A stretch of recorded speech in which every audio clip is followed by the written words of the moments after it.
Šiandien ir vėl mes sveikinamės su jumis. Tikriausiai matėte daug epizodų, kuriuose savo patirtimi pasidalino ambasadoriais, bet šiandien mūsų tema bus apie savęs priėmimą. Savo patirtimi šiandien ambasadoriais dalinsis tai Miglė, labas Miglė, ir Milda, labas Milda. Ir individualių patirčių istorijas medicininėmis žiniomis papildys klinikiniai psichologai Vasarė Kardišauskė. Labas. Malonu. Tai tuomet aš pradėsiu nuo klausimo jums, kas yra savęs priėmimas ir kuo jisai yra svarbus.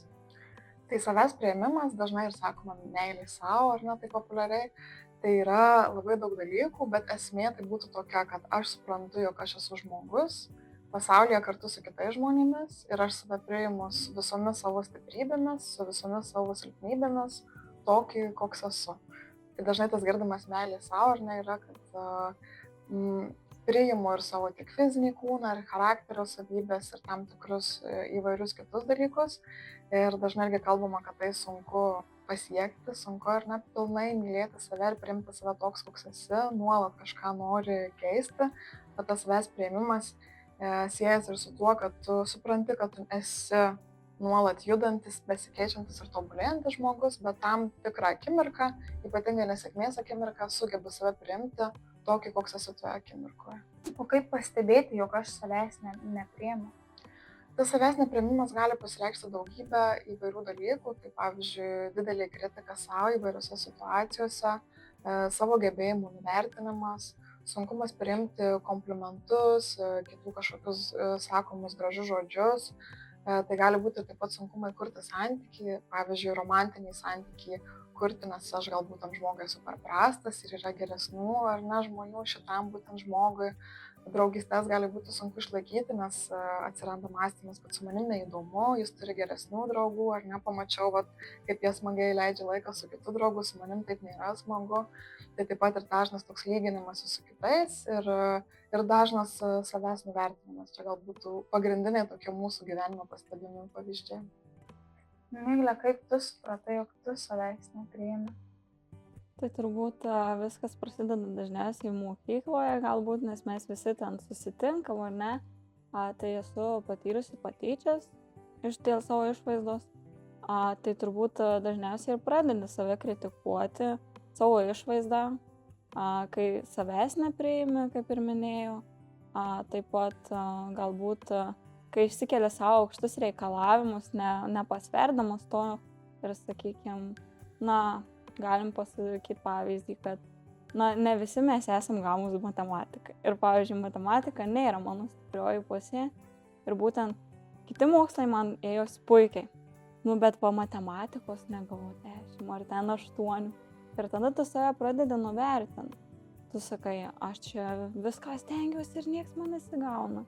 Tai būtent tokie dalykai tuomet susiduri galbūt, kai bijai kažką naujo išbandyti. Tai, sakykime, savanorystėje turėjau galimybę išbandyti su tarptautiniais savanoriais ir aš nesijaučiu anglų kalbą kalbantį gerai. Ir tuo metu pradedi bijoti, pradedi nenorėti kalbėti anglų kalbą ir mano pirmi buvo žodžiai, kad ne, aš tikrai nekalbinsiu ir neimsiu iš jų jokių interviu, aš nemoku, nesusišnekėsiu.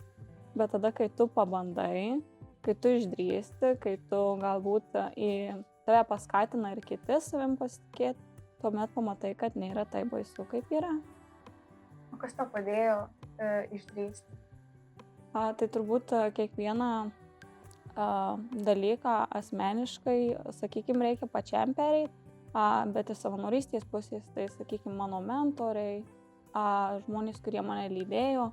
Mokykloje tai turbūt dašilo tik baigus mokyklą, nes supratau, kad ėjau ir pas matematikos korepetitorių ir pati asmeniškai labai daug mokiausi ir tada supranti, kad kai tu atiduodi viską, ką tu gali, kai tu tiesiog padarai viską, ką gali geriausiai, tai matosi tas rezultatas gal šiek tiek geresnis, bet nebus to 10, nebus, tai reiškia, man nieks nenukirs galvos.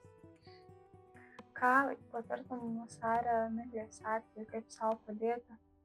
Miglė iš tikrųjų tokius kertinius momentus atskiria, tai ir ne kiti žmonės, kurie aplinkui gali tau ir truputėlį galbūt iššūkį mesti tavo tą mąstymą, nes irgi mėgliai sako, ar ne, vat, viskas negerai, man čia tikrai nesigauna, tai dažnai tas ir būna mąstymas juoda arba balta. Ar ne, ar būna, kad man tai niekada nesisekė ten angliškai kalbėti, o kad, kiek kartų bandai, kada tiksliai, ar sekėsi ar nesisekė, tai labai padeda tas metimas iššūkio savo teiginiams, savo mąstymui ir tas pasiklausimas, ar tikrai visada nesiseka, gal yra kada sekėsi, ar ne, gal yra kada nesisekė. Kiti žmonės aplinkui, ar ne, ir mokyklo dėja tu neišeina padaryti atsiriboti nuo tų žmonių, kurie, ar ne, sukelia tas neigiamas mintis ir ypatingai patyčių atveju, tai dažniausiai ta vieta, kur tu nedirbdamas su savimi ar namuose, ar su kita aplinka, grįžęs į patyčių aplinką, tu vėl grįžti į tą pačią vietą nesaugę. Mokykloje dažnai būna sunku iš tikrųjų save priimti. Ir pat irgi iš savo praktinės patirties pastebiu, kad po mokyklos baigimo, ypatingai kas patyrė patyčias, atranda save visiškai iš naujo išėję iš mokyklos, tiksliai supranta, kas patinka jų gyvenime, koks aš esu, nebereikia galvoti, kas kitiem patinka, tu išsigrynini iš tikrųjų, ar ne, kas tau patiko tada, nes patiko visiems ir norėjai išvengti patyčių. O kas dabar yra, tai galvoju, gal ir nuo tokio kelio nukeliavo, kur ir turėjo žmonių šalia, kas visada yra svarbiausia, tai turėti palaikančių žmonių ratą. Bet mokykloje, patiriant patyčias, ką mokytojai turėtų, kaip padėti tiem vaikam, ar tai neįsiskiria vaikai, nes nesakei mokytam, kad tu patiri patyčias? Aš buvau tada mažiukė ir turbūt tuo metu nesuvokiau, kad reikia sakyti. O vėliau tai ten buvo tokios... kur dabar juokinga prisiminti, nes buvau ta, kuri nesidažo, tai čia 7-8 klasė ir tas būna, tu čia antakių nesidažai, dar kažką, tai šitų nelabai aš priėmiau rimtai dalykų, bet ten buvo mažesnėse klasėse tos patyčios, tos jau rimtesnės. Kaip mokytam padėti, kaip palyginti tą situaciją? Tai iš tikrųjų kartais mokytojai, kuriems pristatai situacijas tam tikras, sako, kad nepastebėjo patyčių, ypatingai jeigu tai yra gerai besimokantis mokiniai, tylūs, kantrūs, pozityvūs, labai dažnai pasirenka nepastebėti, nes galvoja, kad tai yra paauglystės ir mokyklinio gyvenimo dalis, kad turi išmokti už save pakovoti, atstovėti. Bet kaip ir minėjau, kad tas bendruomenės radimas ir žmonių, kurie tave palaiko, tai galioja ir mokykloje. Tai gali būti psichologas, su kuriuo gali pasikalbėti, pasidalinti, draugas, kuriam gali pasipasakoti, ar su kuriuo gali kažkur nueiti ir kitur leisti laiką, negu vyksta patyčios. Ir dažniausiai atsiranda bent vienas mokytojas, su kuriuo turi pakankamai gerą ryšį, ne tik akademiniais dalykais, bet ir patinka, ar ne, galbūt kaip žmogus, gal mėgsta pajuokauti. Tai visą laiką ir aš pati konsultuodama mokinius paklausiu, kuris mokytojas yra jiem mylimas, artimas. Ir dažnai tas mokytojas padeda įvairiais atvejais. Ir tikrai visada reikia remtis į tuos žmonės, kurie tave gali suprasti. Supratau. Milda, kokia tavo patirtis, ar irgi tai kilo iš mokyklinio patyčių? Taip, aš manau, kad labai didelį įtaką turėjo tai, kad iš manęs mokykloje tyčiojosi ir gal pradinėse klasėse mažiau, bet jo, tyčiojosi mokykloje ir aš nejaučiau, kad turiu žmonių, kuriais galiu pasitikėti, tėvais, tarkim, aš gal esu kelis kartus sakiusi, bet man nepatikdavo jų reakcija, tai kaip jie tvarko situaciją ir kažkaip, aš jaučiausi tame bejėgė ir tikrai nepasitikėjau savimi ir nepriėmiau savęs ir jaučiausi balta varna ir net po šiai dienai aš gyvenime jaučiuosi balta varna, bet aš esu tą priėmusi, kad tiesiog aš tokia esu. Ir iš to ateina silpnybės, kurių aš negaliu pakeisti, galiu tobulinti, su jom galiu dirbti ir yra stiprybės, kurias dar labiau galiu tobulinti ir jas remtis. Bet kaip tau pasireiškia tas savęs nepriėmimas? Kaltinimas savęs? Labiau polinkis į depresavimą, kad aš tiesiog atsiribodavau nuo viso pasaulio, nuo žmonių, aš nebepasitikėjau kitais, aš nepasitikėjau savimi, aš nepažinau savęs, savo stiprybių ir silpnybių, tai yra ir neturėjau į ką atsiremti, reiškia neturėjau galbūt sveikos refleksijos apie tai, kokia aš esu iš šono ir pati negalėjau reflektuoti. tai tiesiog pasireiškia tuo, kad aš labai ilgą laiką buvau užstrigusi ir nesuvokiau iki galo, kaip gyventi. O paskui gal kaip Vasarė minėjo, kad man išėjus iš mokyklos išėjus pabaigus mokyklą, pasidarė geriau ir kai aš pakeičiau aplinką, atsirado įvairesnių žmonių. Ir tada aš galėjau ir susirasti draugų, su tuo ir mano vyras labai padėjo, kad tai buvo pirmas žmogus, kuris va taip paėmė ir priėmė mane, tokia kokia aš esu, nors mes, tarkim, nesutarėm dėl visko, bet mes apie viską galėjom tiesiog kalbėti, tiesiog komunikuoti ir tada man lengviau save priimti, nes mane kažkas paima ir priima, tiesiog. Aš tai nesuprantu, o ką reiškia, kai sakei, kad atrodo, kad labai pasikeitė, kai tu gali šnekėti po mokyklos apie tai su žmogum, bet kad tu užsidepresuoji mokykloje būdama, tai aš nesuprantu, ką reiškia, kaip paaiškiai. Nes Miglė tai papasakojo, kad jinai ten kritikuoja, kad jinai tą savikritiką turėjo, bet tu papasakojai apskritai, bet gal gali vieną pavyzdį duoti. Aš tiesiog būdavau savo kambarį, aš užsidarydavau duris, aš realiai nuo visko norėjau atsitraukti. Jeigu aš turėdavau laiko, kai neidavau į mokyklą ar muzikos mokyklą, aš užsidarydavau ir būdavau kambarį ir dažniausiai aš galbūt piešdavau. Tiesiog, kad aš nuo visų atsitraukdavau ir tai būdavo tiesiog gal stiprus liūdesys, kur aš vis persuku mintise tai, kas įvyko per dieną, tai kodėl manęs nemėgsta ar kodėl man per kūno kultūrą vidury klasės numovė kelnes. Ta prasme, tiesiog permastai visus įvykius ir galvoji, kas tai negerai ir galvoji apie tai, kaip neturi pagalbos ir tiesiog galbūt bandai išlaukti tą laiką, nors vilties, kad kažkas pasikeis, tuo metu irgi nėra, nes nėra kaip ir kur jos įsikvėpti. O tuo metu ar nenorėjai kam nors pasipasakot, ar neturėjai kam? Aš manau, kad aš tiesiog visiškai nustojau pasitikėti žmonėmis ir tikrai buvo nuostabių žmonių, su kuriais aš galėdavau apie kažką pabendrauti ir kurie galbūt mane priimdavo, bet aš buvau tokia išsigandusi savyje ir taip toks išgyvenimo mechanizmas, kad tu visus žmonės pradedi laikyti priešais, kad jie tave užpuls, kad jie tavęs nesupras. Tai nėra tiesa, bet tai yra susidarę galvoje, kai tu nepriimi savęs ir manai, kad tavęs kiti irgi nepriima. Tu taip patiki kitų žodžiais, kad tu nieko verta. Ką tavo vyras darė kitaip, kad tu juo patikėjai? Kaip tu sugebėjai nepasitikėdama aplinką, pasitikėti vienu žmogum? Šitas žmogus vis tiek atėjo į mano gyvenimą 1,5 metų po mokyklos. Tai aš tuo metu jau turėjau žmonių, kuriais po truputį mokiausi pasitikėti, kurie galbūt buvo panašesni į mane ir labiau mane suprato. Ir, visų pirma, man mano vyras labai patiko. Bet tiesiog, kad ir ką aš sakydavau, net jei jis matai, kad nesutinka, sako, aš nesutinku, bet papasakok man daugiau, tai nėra, kad tu čia neteisi, tu kvaila, kad taip sakai. Ne, padiskutuokim apie tai. Ir tai buvo pirmas žmogus, kuris tiesiog, tokią atvirą diskusiją, tai pakalbėkim apie tai. Ir dabar, kai mes susituokę, nėra, kad mes dėl visko sutarėm, bet mes atsisėdam ir mes diskutuojam ir tai yra normalu, kad mes nesutarsim dėl visko.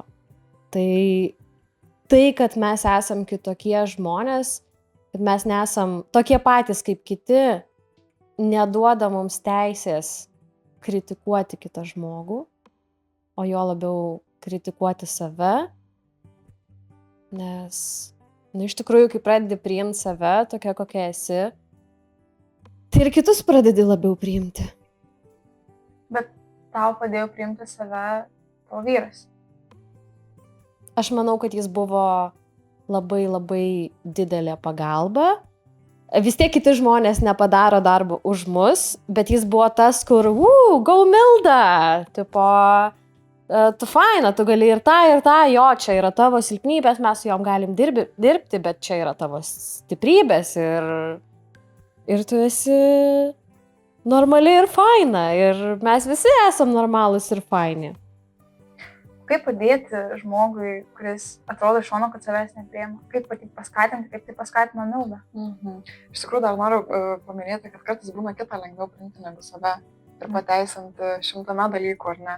Jisai toksis, taigi jis visada vėluoja, ar ne? Jam čia taip nesigau, bet jis labai stengiasi, o kai tau nesigauna kažkas, nors labai stengiasi, jau plaki save tikrai ne vieną dieną, tai būna tikrai, kad kartais lengviau kitą priimti ne save ir save labai tam krapštinėjai iki mažiausių detalių ir randi prie ko ar neprisikabinti, bet kuo padėti, tai man Mildos pasakytas pasakinys, manau, yra esmė, kad jis priėmė ir pamatė mane tokią, kokia esu. Ir tikrai nėra, manau, geresnio jausmo pasaulyje, nei būti suprastam ir priimtam toks, koks esi, ar ne. Ir tada nebelieka ir tokių didelių santykių problemų, nes nereikia keistis, nereikia apsimetinėti, tu tiesiog gali natūraliai būti. Tai iš tikrųjų kiekvienas žmogus turėtų tą patirti jausmą, rasti žmogų, jeigu tai nėra šeimoje, tai gali būti draugai, tai gali būti kolega ar ne, romantinis partneris, kuris tave priimtų, bet kaip ar neelgtis, kad padėtum savo. Tai iš tikrųjų daug praktinių patarimų yra ir tikrai žmonės daug kas ieško, kaip mylėti save. Aš gal tokius esminius punktus paminėsiu, tai visų pirma, šiuolaikiniais laikais dabartiniais, tai jeigu jau randi save tokio situacijoje, kur jau niekas tavį nebetinka, tai aš siūlyčiau pertrauką nuo socialinių tinklų. Jeigu tas dar nėra padaryta, nes labai dažnai, ar ne, kai nesupranti, kas vyksta tavo gyvenime, bet dar tuo pačiu gauni nuolatinę dopamino dozę trumpalaikę, kuri mus galų gale veda į liūdesį. Ir labai lyginės su kitais. Taip, ir labai lyginės su kitais, su jų gyvenimais, tada tavo gyvenimas, ar ne, kai pakelia kažkas, nežinau, Bahamose, atostogauja, tu pasižiūri, o aš čia sėdžiu, ar ne, tai tikrai labai sunku priimti ir save, ir savo gyvenimą, ir savo pasirinkimus. Tai pertrauka nuo socialinių tinklų gali padėti tiesiog visų pirma stabilizuoti tavo organizmą ir išskiriamus hormonus į tokį lygį, kad galėtum vertinti pakankamai adekvačią situaciją. Tai čia būtų pirmas žingsnis. Kitas žingsnis tai tiesiog savo mintim kelti iššūkį, kaip jau ir minėjau, ar ne? Aš visiškai nevykėlė. Gerai, kokie įrodymai, kad tu nevykėlė? Kas čia tokio yra, kad tu tikrai nevykėlė, ar ne? Arba aš visiškai kvailė, man niekas nesisekė. O kas sekasi? Ai, tas pasisekė, ten tas visai nieko, ar ne? Tai tiesiog nuolat kvestionuoti savo mintis, nes nėra taip, kad mūsų smegenys geras mintis gamina, tikrai yra daug minčių tokių neigiamų ir tada gali užsisukti į tą ratą, kuris veda irgi prie tokių sudėtingesnių dalykų. Ir kitas dalykas, ar ne, kalbant apie mūsų organizmą, apie mūsų hormonų pusiausvyrą, tai yra maži dalykai, kai tu kažką padarai, pasirodai dėl savęs nuolat. Ar ne, tai dažniausiai irgi būna toksai didelis šuolis, kad aš nieko nedariau, savaitę gulėjau, žiūrėjau serialus, dabar aš viską darysiu. Kasdien mokysiuosi prancūzų, nes visą laiką norėjau, kasdien sportuosiu, kasdien susitiksiu su draugais, tvarkysiuosi namus ir tada vėl niekur neprieinam, ar ne? Tai yra tokia geras, sakyčiau, patarimas, kad 3 kartai per savaitę yra įprotis. Jeigu tu kažką padarai 3 kartus per savaitę, tai tikrai yra ilgalaikis dalykas, ne? Nes kasdien kažką daryti gali būti sudėtinga, gali būti darbų, gali susirgti. Pavyzdžiui, jeigu tu 3 kartus per savaitę išeisi pasivaikščioti ir, nežinau, surinksi 5000 žingsnių, tu jau savo kaip asmenybė pasakysi, aš dėl savęs pasirodau, aš galiu ir tavo nervų sistema pradės kurti tą jausmą, kad aš pasitikiu savim, aš esu atsakinga prieš save, gerbiu save ir kažką darau dėl savęs. Tai kai sudėtinga, tai taip apibendrinus pertrauką nuo socialinių tinklų, kažką dėl savęs 3 kartus per savaitę daryti ir savo įtikinti, kad aš galiu, aš moku, man šitą sekasi. Ir grįžtant prie jūsų pavyzdžių, tai bendruomenė. Bendruomenė žmonės, kurie įkvepia, kurie tai myli toks, koks esi. Tai šiuo metu tu labiau save priėmė, nei nepriėmė? Šiuo metu aš save labai priimu. Nagilė, kaip tu? Aš galėčiau teikti, kad esu viduriukė. Būna dienų, kai, kaip ir sakė, kad aš nevykus, aš nieko negaliu, man čia labai nesiseka. ypatingai būna prieš atsiskaitymus kažkokius, tas prasideda stresas ir būna dienų, kur, šitą padariau, čia visai produktyviai, dar va šitą nuveiksiu. Tai, labai priklauso nuo dienos, bet gal labiau į negatyvę pasilinkčiau. Nėra, kad priimčiau save. Tas viduriukas, bet labiau link negatyvios pusės. Kaip manai, ko trūksta, kad kažkas pasikeistų? Galbūt, kaip čia, savęs priėmimo trūksta. Nežinau, šiuo metu esu toj stadijoje, galbūt, jeigu būtų galima tai pasakyti, kur labiau stengiuosi dėl savęs, kur priimu, sakykime, labai draugų santykiai su draugais paveikia dažniausiai, tai pradėjau, sakykime, jeigu aš stengiuosi ir matau, kad, nieko neišeis, tai nebūnu tas žmogus, kur, ir visą kitą laiką stengsiuosi įtikt. Tai, sakykime, jeigu aš parodžiau, kad man rūpi, tai galbūt dabar tu gali kažką parodyti ir tada labai pradedi atsirinkti tam tikrus dalykus. Čia atrodo, kad tokia pagarba savo, ar ne? Jo, tai pradedu nuo tokių dalykų, sakykime, tokie dalykai, nes dažniausiai aš būnu tas žmogus, kur labai visada inicijuoju ir tada jeigu tu nustoji kažkurio momentu, sakykime, tau būna sunku, tai tuomet tu supranti, kad tu lieki vienas, nes visi gyvena savam pasaulyje ir jiem tada atrodo, kad tu neberūpi, tada prasideda savikritika, kad aš kažką blogai darau, aš jiem nerūpiu ir panašiai. O galbūt palinkėčiau savo nebūti tokia perfekcionistė, kokia esu, nes labai mėgstu šitą dalyką, kad, buvo tobulai, bet dar galėčiau geriau, kur jau ten, tikrai buvo gerai, bet galėjai geriau. Tai tokiuose dalykuose. Iš tikrųjų, ir tos frazės, ar nematomus, kur, nežinau, buvo viena laiko labai populiari ir dalinosi daug kas, kad Beyoncé turi tiek pat valandų per dieną, kiek mes. Tai mes visi turim čia kalnus nuversti, nors neturi ten asistentų ar ne, ir visą bendruomenę žmonių, ta prasme, kurie dirba dėl jos. Ir toks pozityvumas, kad galiu geriau, daugiau, greičiau, ar ne, ir tai ta nemeilė savo po to pasireiškia, kai aš netitinku to standartų nerealaus visiškai. Aš šiaip manau, kad su perfekcionizmu labai svarbu suvokti savo ribotumą, šiaip visiems, nes tada, vėlgi tu matai savo silpnybės, matai savo stiprybės. Ir jo, gal aš negaliu toj matematikoje gauti 10, bet aš darau, ką galiu geriausiai ir galbūt tas 8 ir yra mano ribotumas, kad tai yra, ką aš galiu geriausiai, tiesiog tą priimti. Ir tame, kad save priimti, turbūt labai svarbu ir kokiais žmonėmis mes save supam, nes yra tie, kurie mus palaiko ir kurie mus myli tokios, kokie mes esam. Ir nori, kad mes tobulėtumėm, o ne keistumėmės. Ir yra tie žmonės, kurie mūsų nemėgsta, tai ką sako kiti žmonės, mes vis tiek esam linkę tikėti. Tai tikiuosi, kad dabar yra daugiau žmonių supančių tave, kurie tave priima. Yra. Tai gal gali papasakoti dabar studentės? Esu pirmo kursai šiuo metu. Ir minėjai, kad praeitas studijas metai pradėjai studijuoti iš naujo. Taip. Pasiekiai toliau, kokia buvo aplinkinių reakcija? Aplinkiniai labai negatyviai į tai žiūri. Aš pati turbūt, kaip juokauju, niekada reikia nesakyti niekada, bet pati sakiau, kad jau aš tai niekada gepyrų neturėsiu, čia man nesąmonė. Ir nutiko gyvenimas, tai labai daug negatyvos susilaukiau. Iš tikrųjų, tai džiaugiuosi, kad nebuvo socialiniuose tinkluose pasirašęs, kad įstojau, nes tai sumažino tą srautą, kurį žinojau, kad mečiau, bet prasideda žinutės. Man sakė, kad tu Marijampolėj, kodėl tu čia taip dažnai, arba susitinki kokį kaimyną. Tu nesimokai, tu metei studijas, kaip galima sėdėti dabar čia pas tėvus ant sprando. Nors jie nežino, ar tu dirbi, ar tu, sakykime, nežinau, galbūt tik tai grįžai, bet jau kai dažniau pradeda matyti, tada jie ant tavęs, nežinau, kas čia iš tavęs išaugs, kas čia bus. Gauni tau labai daug negatyvo, bet yra žmonių, kurie palaiko ir ties tuo bandžiau koncentruoti. Ar pavyko ties to koncentruotis? Iš pradžių ne, dabar labiau pavyksta. Kai pasakoju, tai šiek tiek gaunasi, kad aš kažką gerai tada padariau.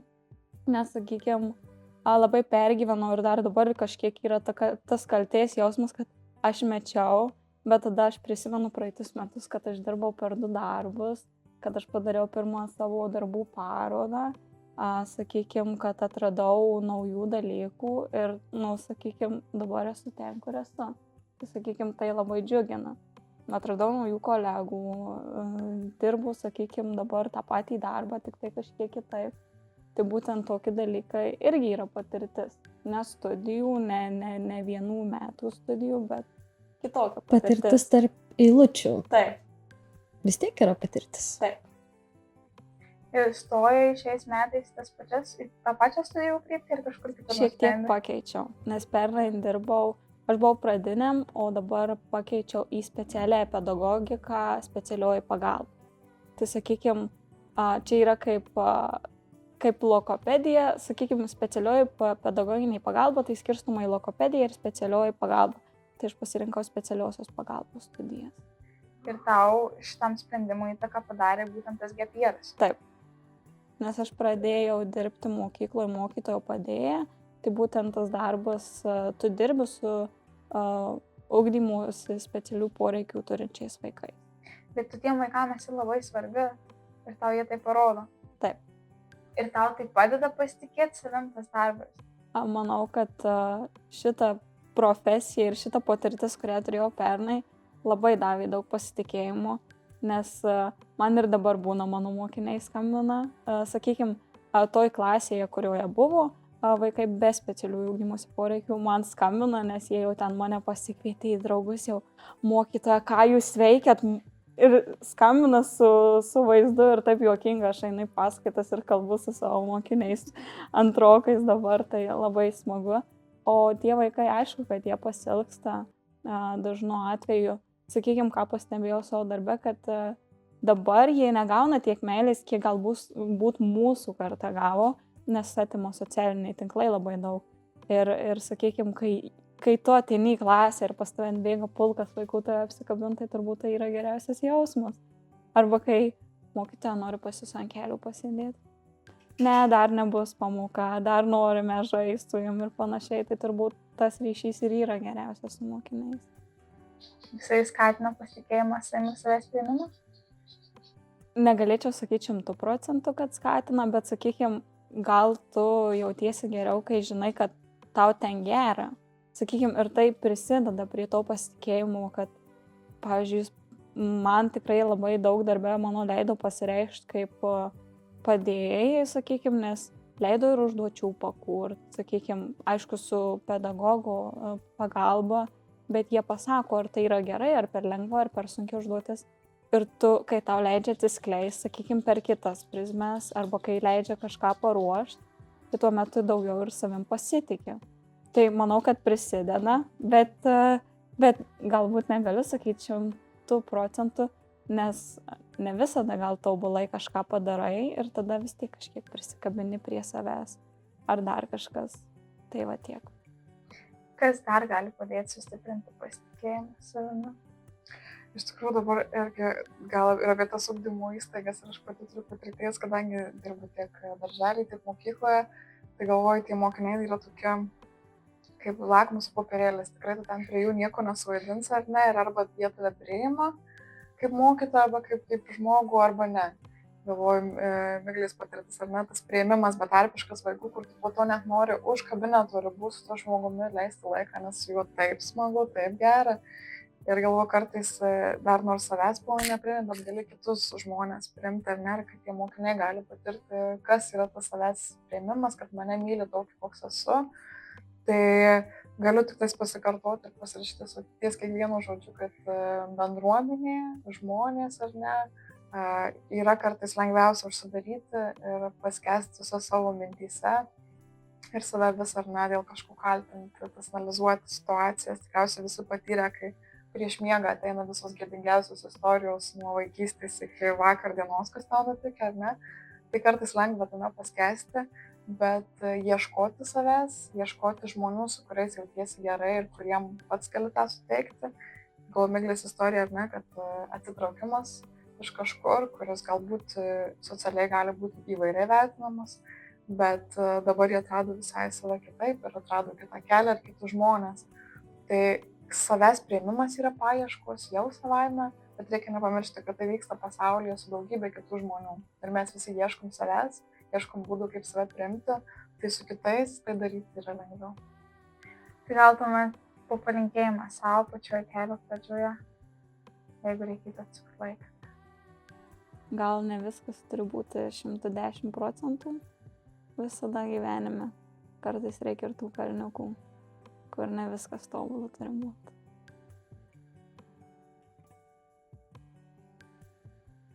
Kad tie žmonės, kurie tave myli ir nori tave priimti, nereiškia, kad jie priims tave 100%. Ir kad tai yra gerai. Kad tai yra okei, jie vis tiek tave myli ir net tas, nežinau, 50% priimimas jau yra geriau negu nieko. Tai tiesiog, kad truputėlį net ir savo pačiai labiau priimti kitus žmonės. Gal Vasarė pasakys palinkėjimą visiems žiūrovam? Iš savo paauglystės, argi ką galėčiau savo pasakyti, tai kad jeigu tavęs nesupranta, nereiškia, kad tavęs nepriima ir nemyli. Ir kad tai yra du skirtingi dalykai. Ir kartais tikrai tavęs gali nesuprasti, nes žmogus yra visai kitoje gyvenimo kelionėje, visai kitoje situacijoje, ar ne, gal ir amžius visai skirtingas. Ir tau nereikia įrodyti ir tau nereikia, kad tave pilnai suprastų. Kartais užtenka, kad jis pasakytų, nesuprantu, bet labai tave myliu. Ačiū labai. Labai įdomu pasiklausyti ir labai smagu, kad keliaujat Miglė link priėmimo savęs, o Milda pilnai save sugeba priimti. Jeigu jūs norėtumėte pasidalinti savo patirtimi, drąsiai tai galite padaryti komentarų skiltyje arba privačiai elektroniniu paštu, kurį galite rasti aprašymų skiltyje. Tai kviečiame pasižiūrėti daugiau epizodų. Viso geriausio, rūpinkite savo sveikatą.